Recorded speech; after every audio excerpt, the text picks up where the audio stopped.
Current Daf Mesechta Bava Metzia Daf Tzadi Tes. We begin 9 lines up in the bottom of the Yomid, where we continue with the halacha of the next Mishnah. Continuing the theme of the topic of this parak, it actually opens up with the same words of the first Mishnah, Vashoyla Sapara, where the Gemara continues to qualify the halachas of a shayil, one of the Daled Shomrim, regarding his liability and his exemption. And throughout the entire world. So we're discussing today's daf are shayla sapar. Someone borrows a cow. And the owner of the cow sends it with either his son, his slave, or his agent.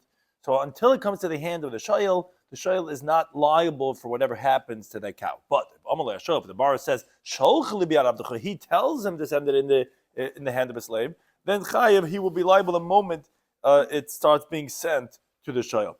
The Gemara discussed regarding hashal kardan mechaber. If someone borrows a hatchet from his friend, Rav Huna says he only acquires it once he starts hacking away with it. Rav Ami says no, b'shas mashiach, the moment you take it, the Gemara is going to qualify that halacha has nothing to do with the oinsin. Oinsin yuchai mishash elo, from the moment that you borrow. That's regarding the owner backing out, saying, hey, I decided I don't want to lend it to you. And then the Gemara discusses Haiman the goz chabitza the chamer mechavev. If someone steals a cake of figs from his friend, of dates from his friend, and there's 50 dates. If they're sold, do you compensate how much they're sold individually, or do you have to compensate, or can you even compensate how much it would be sold altogether? Which generally things are sold cheaper if they're sold in one bulk than it's sold individually. So begin the current daf on the bottom of Tzadich Chesem Beis, the Mishnah on 9 lines up in the bottom of the Yomid. Says the Mishnah, Shoyla Sapara. If someone borrows a cow, the Sholchaloi, and the owner sends it to the borrower, Biyad Benoi, in the hand of his son, Biyad Abdi, in the hand of his slave, Biyad Shluch, in the hand of his agent of the mashal, meaning of the owner, or the same thing would be Biyad Benoi, the hand of the son, Biyad Abdi, the hand of the slave, Biyad Shluch, in the hand of the agent Shel Shoyel, of the bar. So it doesn't make a difference whose FedEx, whose shliach it is. If Umeisa dies on the way to the borrower, Pater, the borrower is going to be exempt, which is a machlekes Rabbi and Rav Chizda in Bava Metzia Daf Kovdal Medalf. Why is the shayil exempt? Rav Chizda explains it's talking about, although in the Mishnah said it's the shayil sliach, so generally the shlucha shabim kamaisai, the shayil should be liable once it comes to the hand of a shliach. No, because they're talking about what's called schiroi vilikitoi, who is a hired laborer that lives in the house of the borrower, but there's no witnesses that he's his shliach. Because if there would be Eidim that he's a shliach, you're right. According to the first opinion, to Rav Chizda, the shayil would be chayv in the moment that the owner gives it over to his shliach. There's no witnesses, he just lives in his house and he's going to bring it for him, so therefore there's no liability on the shayil yet. Rabbah says no, even if the shayil made this guy a shliach with witnesses, he's not a shliach to make the shayil chayv in einsin, because all the shayil is telling the mashal is, this guy's a trustworthy person. You want to send it with him, send it with him. You're looking for someone to send it to me, he's a great candidate, but I'm not taking any responsibility. That's the pshat in the Reisha of our Mishnah. But, continues the Mishnah, but if let's say the borrower says to him, he tells him, not just that the lender sends it with that person, he says, Sholchali, send it to me, biyad bani, biyad abdi, biyad shluch, in the hand of my son, my slave, my agent, biyad bintcha, biyad abdi, biyad shluch, or in the hand of your son, your slave, and your shliach. Or the equivalent would be if the lender tells him, I am going to send it to you, biyadni, biyad avdi, biyad shluch, in the hand of my son, my slave, my agent, or biyad bintcha, biyad abdi, biyad shluch, in the hand of your son, your slave, and your agent. And the borrower says, yes, send it. So the equivalent of the sefer cases are that it's the shayil's command, the shulcha or mason, he sends it, it dies on the way, chayiv, then the shayil is going to be liable. And this whole Mishnah applies the same thing is in the reverse when he is returning it. If the borrower sends it in the hand of his benoy, abdo, or shlucha, or biyad abdi, b'shlucha of the mashal, either one, it's not removed from the domain of the borrower until it comes to the hand of the lender. If it dies on the road, therefore he'll be chayiv. But if the lender tells him, send it to me, or the borrower says, I'm sending it with etc., and the lender says, yes, send it, and he sends it and it dies, then he's going to be pater. Taking on top of Tzaddik Testament Aleph, the Gemara asks on the Mishnah said, if the shayil tells the mashal, send it to me in the hand of one of the cases. We had 3 cases. We kept on saying Ben, Eved, and Shliach. One of the cases was, if he tells him, send it to me in the hand of your slave, you the owner, the lender's slave, and he sends it to him, we said, Biyad Avdoi, if it's with the hand, it's through the lender's own slave, but if the shoyl tells him, Chayiv, the shoyl is chayiv for all the einsim that happen on the road.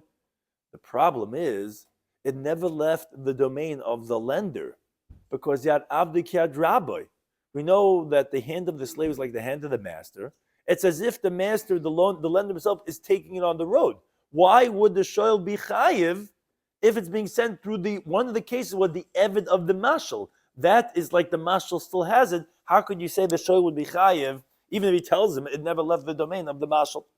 So the Gemara has 2 approaches. Omar Shmuel, he says, be eved ivri. This is not a non-Jewish slave that you own his body.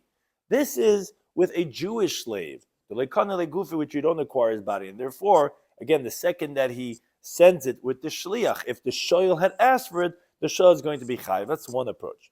Rav Amay says, no, I thought Eved Kanani. It could even be talking by a non-Jewish slave. But I thought Yad Eved Kiryad Rabbi. Says the Gemara, yeah, but Nasa Ka'imalo, it says, if the borrower is telling the lender, Hikisha b'makal, hit it with a stick, v'hitavai, and it will come after me, which is equivalent as we talk about by behemoths. So the equivalent with this Eved Kanani is, the second that this Eved Kanani left the courtyard of the owner, whether without a shomer, whether with a shomer, it doesn't make a difference. Already in the possession of the borrower, because he already made himself indebted the moment it leaves the property of the lender. It's as if he hit an animal with a stick until it leaves his house, and that was with the command of the shoyl.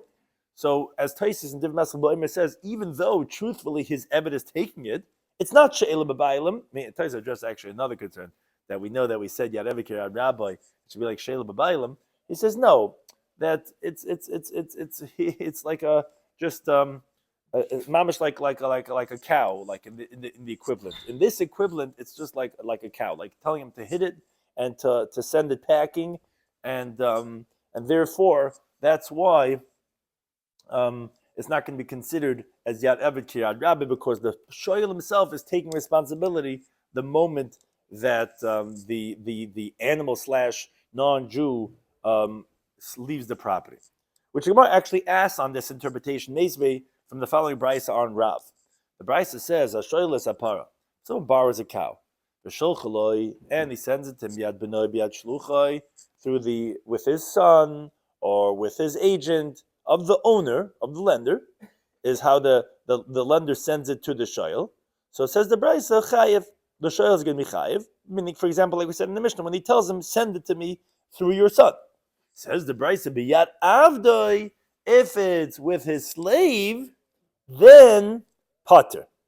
Meaning, obviously, even though he said, "Send it to me in the hand of your slave," which contradicts seemingly the halacha of our Mishnah. So the Gemara says, okay, to resolve this bishlam, the Shmuel, I understand according to Shmuel, it wouldn't be a difficulty because he'd say like this. Must need in our Mishnah that said that he's going to be chayiv even when he sends it with an eved, is be eved, like we explained. The Jewish slave, it already left the domain of the lender, and therefore that's why the bar would be chayiv. Brisa that says Yapater Gavaldi, because it's Eved Kanani, a non-Jewish slave. Yes, the shul will still be pater because it's still considered like Yad Eved Kiryad Rabbi, it's still in the possession of the mashal, of the lender. And Rav Kasha, according to Rav, that he said that you can be chayiv even when it's Eved Kanani, how can we understand the Brisa that says you can be pater b'yad avdoi? So I'm like Rav would tell you, Loi Tema, don't say, as we originally had answered for Rav, that Nasa Ki Amarle. We had said before that, in the case of Eved, the reason why you're chayiv, I thought Yad Eved Kiad Rabbi, it's like when you're telling him to send it through a slave, it's as if you told him to hit it with a stick and let it come. Like, in other words, it's like an animal that's just, I took responsibility the second it leaves. No. Ema rather say that Rav explains halacha Mishnah bi'amarle. You're right. A regular case of Eved would be Yad Eved Kiryad Rabbi. And therefore the Brisa says you can be pater. In our Mishnah, why can be chayiv? He tells him explicitly, hikisha b'makal v'yisava, hit this slave with a stick and let it come after me, which means say that he's making himself indebted the moment that the slave leaves the courtyard of the lender. And because the fact that it's being sent with his slave wouldn't make him pater, because the moment it leaves your courtyard, I'm taking responsibility. Like we learned this halacha, which was generally said in the context of an animal, but we're saying the equivalent is even if it's a non-Jewish slave, hashaleni parascha. If someone says, "Here, lend me your cow," Bamalei says, "Biyad me." Who should I send it with? Bamalei says, "No, you don't have to send it with anyone. Hit it with a stick, and it'll come to me." Amar Rav Nachman, Amar Rabbi, Amar Rav, that he says this halacha, the moment it leaves the possession of the lender and it dies, chayv, it's going to be chayv. Which that's what the Gemara is saying for Rav over here. The equivalent is, even though you're right, technically the Yad Eved is like the Yad Rabbi, but he's not. I don't care who's holding it. It's not important. You're not sending it with anyone. The moment it leaves your possession, I am taking responsibility. It's like the case, or it is the case, like the Gemara just answered, of a kish v'makal. That's where we're saying that he's going to be chayv. But you're right, a regular slave, we don't say as if, and we say that you're right, and you would be pater because it never left the possession of the master. Says the Gemara, name a Misayele. Actually, let's say we support the teaching of Rav. How so? Because the Brisa says, someone says, "Hey, lend me your cow." Bamalei says, "Biyad me." Who should I send it with? Bamalei says, "Don't worry, you don't have to send it with anyone. Hit it with a stick, and it will come to me." So, the moment it leaves the possession of the lender, even though it didn't get to the borrower yet, Umeis in the dies, chayv is going to be chayv. Seemingly, this the halacha of Rav, that when he says a kisha b'makol, which is like, yeah, don't worry, let it leave your property. I take full responsibility. That then he actually becomes a b'shubad, even though it didn't come to his hand yet. Seemingly, that supports the teaching of Rav, which the Gemara says no, there's no proof. Why not? Amar Vashi says, "Hachamai skinny." You know, we're talking about an interesting case. We're talking about kagoin shalisachat shel shoyel. This price is talking about where the courtyard of the borrower was lefnim mechitzera shel mashal, was within the courtyard of the lender, so that the courtyard of the lender opened up into the street. The courtyard of the borrower was within the property, and it only opened up into the courtyard of the lender, where you cannot get in and out of the courtyard of the borrower, but if you went through the property of the lender. Oh, that's where the shoyel is relying that the chi mishal chala, that from the moment when the lender sends it, meaning when the owner stands in front of the animal to tilt it to go towards the courtyard of the shoyel, and he hits it with a stick, so then for sure he's going to his courtyard. And that's where the shoyel is going to make himself indebted, because he knows the only place it's coming is to his courtyard. But if, let's say, it had to go through the street to get to his property, maybe I would tell you that no, even if he says the words he said of, "Oh, don't worry, just hit it with a stick and it'll come," he's actually not relying on the fact that the lender will just make it ownerless without a shomer, and therefore he's actually not making himself indebted to borrower until it actually comes to him. And therefore, it's not a raya to Rav. Could be in general, we would not say this halacha of a kisha b'makal tova that you chayiv the moment it leaves the lender's property. The Brisa seems to say the same thing. No, the Brisa might be talking about where you live right inside of the property. The only way in is here to this guy's courtyard. You say such a thing, then you're confident that the moment it leaves his property, you're taking responsibility. But in general, through a street, you wouldn't necessarily be taking responsibility. So then it says the Gemara, if that's the case, that it's talking about, you want to reject the raya and say Rav's not supportive in the Brisa, because you want to say that his courtyard is lifnim mechatzera shamashal. Then I remember, what's the chiddush? That seems to be pretty obvious. The only way is to your property is it's a one-way street, and of course he's going. So of course you make yourself responsible then. Says so no, there is a chiddush still. It's necessary the ikagaz yasa, where in the courtyard of the lender, there's these like nooks and crannies that the animal could go and push itself and hide itself in those spots. So Ma'odatim, what would you say? No, the borrower is not confident, and he's not taking responsibility yet. Because Dilma Kaima Hasam, maybe the animal is going to go over there below Asya Azlahed, and it's not going to come straight into his courtyard. That's a chiddush to some chadaita that no, when he's the only other courtyard within the courtyard of the mashal, he is confident, and that would be the chiddush again. But it wouldn't be right to Rav that of the pshat that we're saying of how he explains the halacha of our Mishnah that by Eved, even though like the Brisa says Yar Eved Rabbi by Eved Kanani you should be pater, but in our Mishnah it says you can be chayiv, because it's when you said Hikisha b'makal v'savai that he says that then you're taking responsibility. We thought we wrote a raya, but it's not a raya. Now, the Gemara continues on something that relates back to halacha by Mishnah. Amar Rav Huna. Funa says, Hashoel karda mechaveir. Someone borrows an axe from his friend. So it depends. Bakaboy, if he started chopping with that axe, then kanoi. Then he acquires it until the days of his loan expire. But loy bakaboy, if he didn't chop with it yet, loy kanoi, he did not acquire it because he holds that Meshicha is not kaina by a shomer. Since a shoyl is one of the daled shomer, that just taking it would not be a kinyan. If you used it, then that's a kinyan, which the Gemara actually discusses and says, Lamai, what are you talking about? If it's for the, we know a shoyl is responsible for an oynis, that no matter what happens, he's going to be chayiv. Well, Maishna para, then why would the case of our Mishnah of the cow be any different than Mishah Sheila? We said the moment that you borrow it, which we said even possibly on the road to you, but the moment that you borrowed, you chayiv an einzin. Why buy the axe? If let's say you borrowed it on Thursday, you didn't use it till Tuesday. If let's say on Friday something happened and it was an oynis and it broke, what does that mean?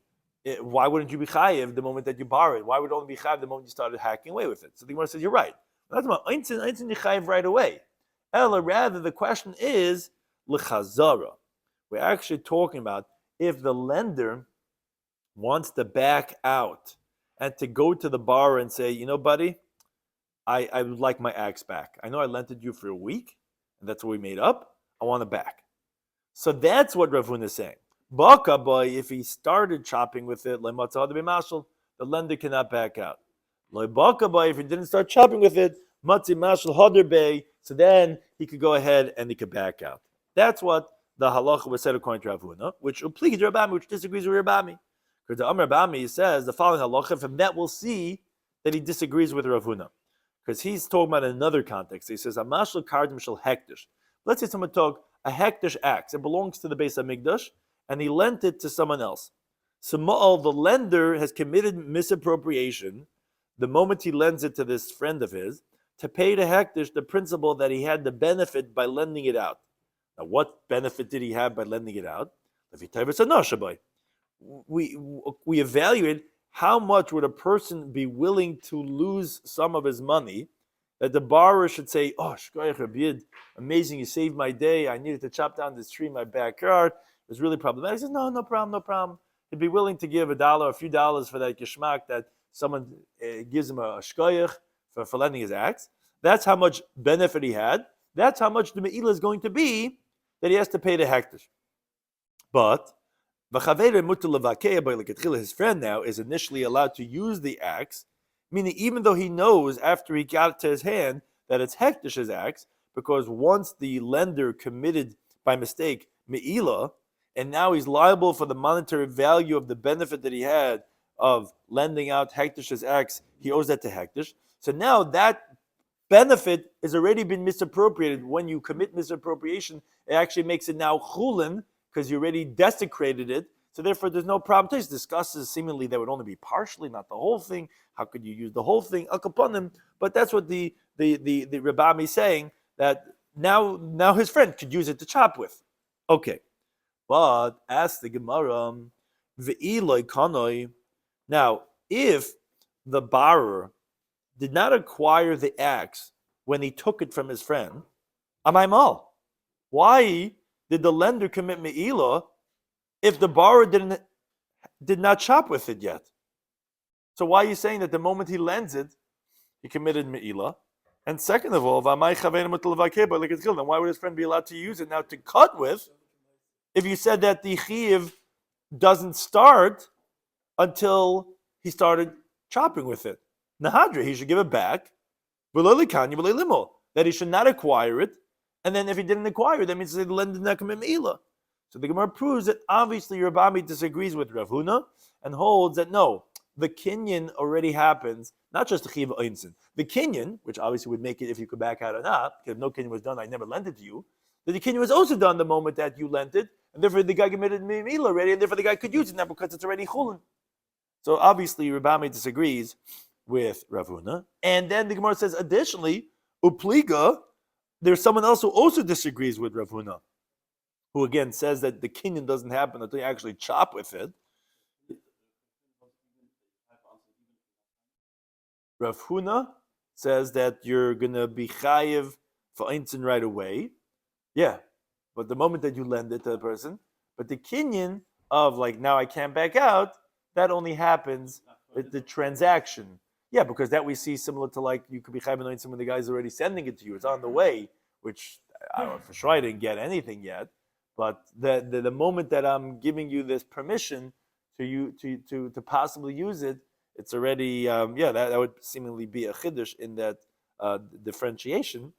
But so that teaching Rav Huna disagrees with Rabbi and also disagrees with Rabbi Lazar, because the Amr Rabbi Lazar says the following halacha. It says Kederch shetiknu meshicha b'lekuches, just like they instituted the halacha that there's meshicha, that you could acquire something by taking it when you're buying something. Kach tiknu meshicha b'shoimim. So they institute that there's a kinyan of meshicha by shoimim, which that's obviously again not like Rav Huna. Rav Huna says the kinyan does not happen when you take it. The kinyan only happens when you started using it. And Tanah is similar in the Braisa that like Rabbi Lazar, Shem shetiknu meshicha b'lekucha, just like they instituted meshicha by someone who's buying something. Kach tiknu meshicha b'shoimim. So they instituted meshicha by shoimim. And then further says the Braisa, once we quote in the Braisa, Ukashem, and just like it's Getintam at Beis, Shekarka Niknis Bekesef B'Bashar B'Chazaka, that we know you could acquire a piece of property with money, with a document, or with a chazaka. What type of chazaka? So Rashi says, if let's say you close up or you open up part of the walls, and the Gemara Kedushin of Chavav Menaf learns out where you know that from. So Kach Schiris, so to a rental is Niknis Bekesef B'Bashar B'Chazaka could also be acquired with money, with a document, or the chazaka. By karka you can't do akba, so yeah, you would do it. Oh, so the Gemara is going to discuss renting right now. Oh, so that's exactly the Gemara's question. The Gemara says chirus, and as Rashi explains, the Gemara assumes when we're talking about a rental, the Gemara is thinking they were talking about what do guys usually rent? Rents a car, rents an animal, rents a bowl, rents the party plan is renting all these vases, whatever. So the Gemara says chirus, maya vidate. What does this have to do with a transaction to be kaina until you do meshicha? What type of chazaka? You said there's three ways to acquire schiras: kesef, shtar, and chazaka. What type of chazaka without meshicha would, in other words, when are you ever doing chazaka before you did a meshicha? Where does chazaka come in? So Rav Chizdi says no. We're talking about schiras karka, where obviously there's no meshicha on karka. A guy rented out his property. So when he gives him money, or when the owner writes, my house is rented to you, and he gives him the document, or the sheicher takes possession, so then none of them can back out. That's when we're saying the kinyan happens just like by a mechira, so to by a schiras. Now, continuing with the theme that we're discussing before regarding the liabilities, so the Gemara says, Amar Shmuel. Shmuel says, Haiman the Gazel Chavitza de Tamri Mechavere. If someone robs it was like a cake of dates that was stuck together. That's called a chavitza. So someone stole a cake of pressed dates from his friend. Now, this Bechamishim Tamri, in the cake was 50 dates. Now, Agavadadi sounds like one of these math books. Agavadadi, Mizdavnan. Now, when they're connected, when they're together, they're sold benun nechi chada, 50 minus 1, which is another way of saying 49. So if you buy it all together, the whole cake, you pay 49 prutas. And the reason why someone would pay 49 prutas would be then he goes to yeshiva and he sells each one at a time, and he would end up making 1 pruta because there's 50 of them. Now, if you sell the chada, sell one at a time, obviously like the guy who buys it together, they would be sold for 50. So what happens if someone steals this? What is he chayiv for what he stole? So Shmuel depends. Lehedyit, if he stole from a regular person, he would only pay how much it sold with together. He would only pay 49 cents. We wouldn't be particular to be stringent on him, as the Gemara is going to say the reason later on. But lehekdish, if he stole this from hekdish, sham chamishim, you'd have to pay 50. V'chum shayu, which we know when you steal from hekdish, you also have to pay another 5th. Masha'enkim b'mazik, which is not the case when you damage hektish, meaning this is going on the halach of the chaimish, because you don't pay an added fifth when you damage. It's only when you eat, when you steal and you eat. Because Amamar, like the master says in the pasuk in Mayikra, says ish kiyechel kodesh. If a man is going to eat the holy things by mistake, then it says v'yasav chamishi seilav. That's when you eat. Prat lamazik, that's excluded if he just damages. Fine. That's the teaching of Shmuel, but asks the Gemara, Maskav Rabbi Rabbi, he asks on Shmuel, Lahadit, when you told me when you steal from a regular person, why are you telling me that? You pay only 49. Namely, why can't the owner that he stole from say, what do you mean? I was going to sell them one at a time. And therefore, the damage that you caused me was 50, not 49. Right, Shaila is what qualifies. Is there subjectivity that qualifies the value? If you buy it all at once. Right.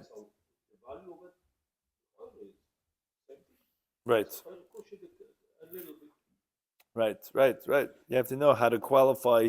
Why is the Gemara introducing the subjectivity of him saying that that's what I would do? Which even the Gemara's answer also gets really stuck in this, as Tyson discussed at length about how he disagrees, how Rashi explains. But look at the Gemara's answer. The Gemara's answer also says that Amr Rav Huna B'Reid Rabbi Hushua, he says, no, Shaman Beis Sa Ba'isa Sadatnan. What's this referring to? It's referring to the Gemara Bava Metzia Daf Nunheim Beis. If let's say you have the mazik of Shein, which meant one of the four of his mazikin was the animal's teeth, where it says in the pasuk Kiyiva Ishada Ikerim, if an animal is going to go and consume a guy's crop. So the Mishnah in Bava Kama says, how do you evaluate how much payment has to be done for the damages? So the Mishnah says you evaluate a base saw, which is a certain large area in the field. How much was it worth before this animal ate some of the rows? How much is it worth now? What that means to say is we're not so particular to evaluate exactly what it ate, what this row would be worth, what it ate. Rather, we diminish from a larger area, how much less is that larger area? So if a guy would come to sell his property with all the vegetation already there, how much less would that whole area be because it's missing one row, which is a leniency for the mazik. Because if someone's coming to buy a property, he won't leave it because it's missing that one row. A little bit, they'll make a compromise with lesser amount, which we learn out this halacha from a pasuk in Bava Kama Daf Chesed Beis. So therefore, he's answering. He's saying, what? A regular person, we don't start counting every single one individually. We look at the whole entity, as we find by Beis Saw, and therefore that's why we'll say you only have to pay 49, which is the whole larger thing, and not 50, because each one is worth a pruta. You have to pay for each one individually. That's how Rashi explains the Gemara's answer. But says the Gemara, remembers that to say the Sabra Shmuel, the Shmuel holds din hedjit lav kedin gavoya dami, that really there's a difference in halacha between a regular person and hektish, that by a regular person you're only going to pay 49, and hektish you'll pay 50. But Vatnan, there seems to be a Mishnah Me'ilah that Shmuel makes a comment on that seems to contradict what you're saying. The Mishnah says, Notel Evan oikoyrem hektish. If someone takes a stone, a brick, or a beam from hektish, loy mal, he is not committed Me'ilah, which Gemara Chagiga, Daf Yomi base asks, says, what are you talking about? If he takes it, who cares if he builds it? Who cares if he gives it to his friend? That should be Me'ilah already. So the Gemara there in Chagiga explains, we're talking about a gizbar. You're talking about the treasurer who takes care of the finances of hektish. Where since the holy stones are given to him, anyways it was in his possession. So by just picking it up, he has not committed Me'ilah. But the moment he gives it to his friend, now he has extracted it to chulin because his friend has acquired it from him with his gift. So then humal, he has already committed Me'ilah. But v'chaveir mal, his friend didn't commit Me'ilah. He did it by now transferring it to his friend. So he has to now pay this gizber back to hektish. But no, let's say the gizber went and built it b'teich beisay. Like he didn't give it to his friend. He built it in his own house. Again, loy mal is not committed Me'ilah. Where the Gemara Chagiga there explains, We're talking about because all he did was put it over his skylight, let's say, where he didn't change anything to the brick or to the beam itself. So you didn't really do anything. Until you already lived underneath it with a value of a pruta, meaning to say that the sun was hurting the guy's eyes because he had a surgery that he can't have sun, and now he's living in his house, and the skylight now is covered with the beam, and now he's having that benefit. That benefit is already okay. That will be considered as meila. Now that's the Mishnah meila.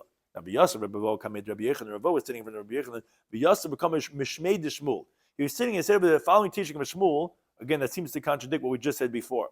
Because Shmuel says, this tells us, meaning the teaching of the Mishnah Mesechus Meila that says that when you're living beneath the beam and you had a pleasure of a pruta of it, you committed Meila, even though you didn't do anything to the beam, it's still the same beam.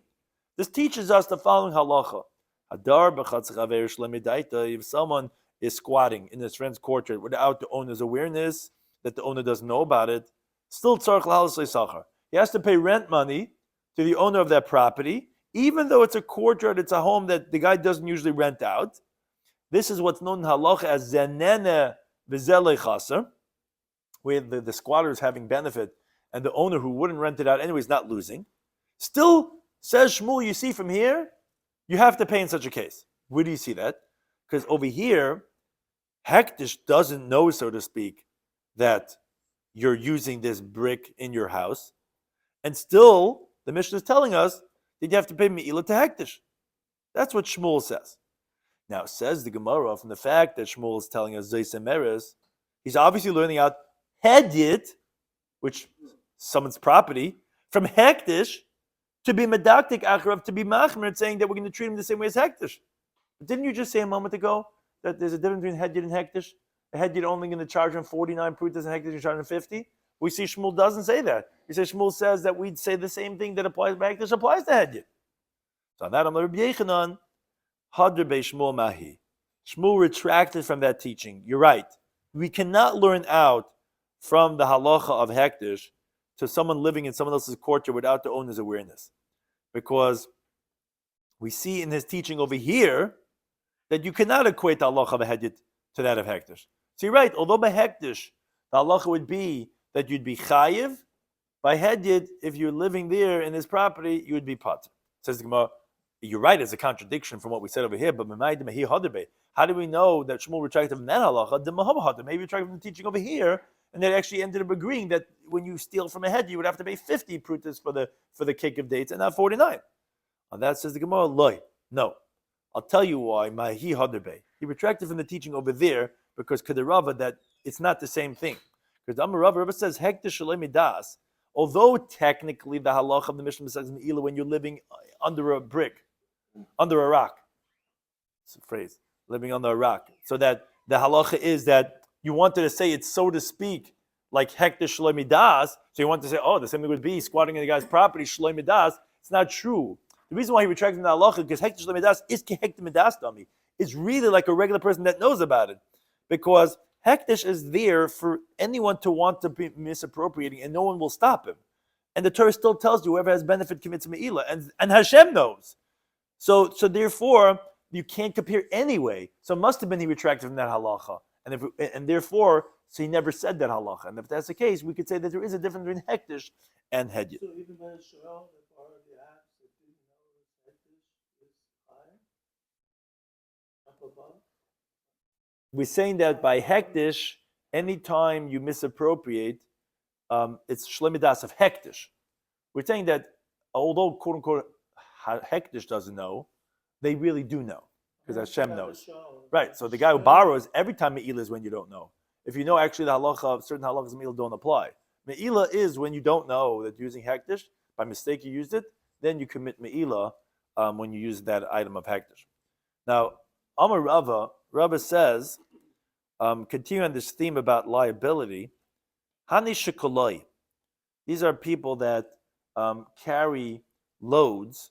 These are porters or some type of delivery guys. The Tabru Chavita the Chamr Lechanva. What happened is that they broke a barrel of wine of a storekeeper.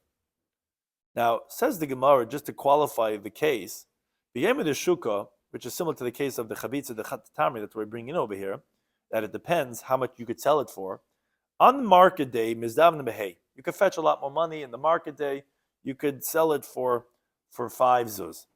B'shar yomim mizdavna ba'arba. Other days you only would get 4 zuz for it. So when you're paying back this wine, these workers that have to compensate, pay back, how much do they pay back? So it depends. Ahadule b'yem d'shuka, which Rashi explains, means that if they paid it back before the market day, that means to say that the owner could sell it on the market day that'll count to first. So then, mahadrule chavita dechame, they could just give him back a barrel of wine because he'll get his 5 zuz on market day. But b'shar yom, if they're returning it to him after the market day on a regular Monday, Tuesday, then mahadrule hey, then they can't just give him back a barrel of wine, which will only be worth 4. They have to give him back 5 zuz because he could tell them, hey buddies, if I would have had this barrel when you guys broke it, I would have had it on the market day, it would have been worth 5.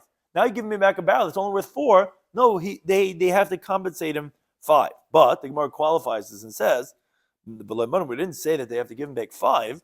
Only if the storekeeper did not have chamr lezvune, he didn't have any other wine to sell, which for sure, if they had given it back to him, he would have sold it.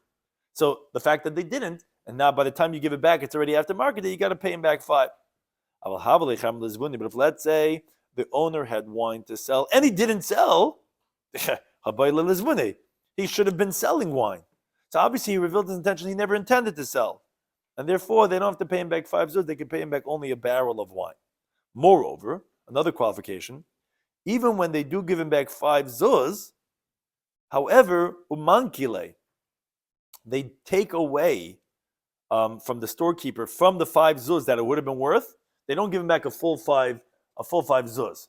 Why? Because they take away agar tirche, the price of his effort, just like you have the halacha of like a worker who's not doing anything. How much would a person be willing to give to sit and not sell his wine? That every barrel, one prut at a time, and sit there and do nothing. So that they're going to take off because you didn't have to sell it. And v'demei barzen yasa. So Rashi's first gear says actually v'demei karzen yasa, which is from the word of kariz, of announcement, meaning they had to pay for marketing. A guy to announce in town on the wine in the streets, Lozach wissen, ze du soll melden, ze kimmen, ze du van, ze bekriegen, of a billige praz, whatever. And that this guy has wine to sell. You have to pay that guy to go around. And that's one pshat. Or barzen yasa is lashon barza. In other words, that to get the wine out of the barrel to sell it through the spigot, you got to pay money. Some explain, meaning they had to hire a professional to make the hole in the barrel because it was earthenware, and you had to make a spigot. So these monies, which now he didn't have to spend, that he takes away because he doesn't have to spend on all these different things. So even this 5 zuz that we're saying is not a full 5 zuz. You can diminish what the guy would have had to spend, which he does not have to spend anymore. Thank you to any time. Close, yes.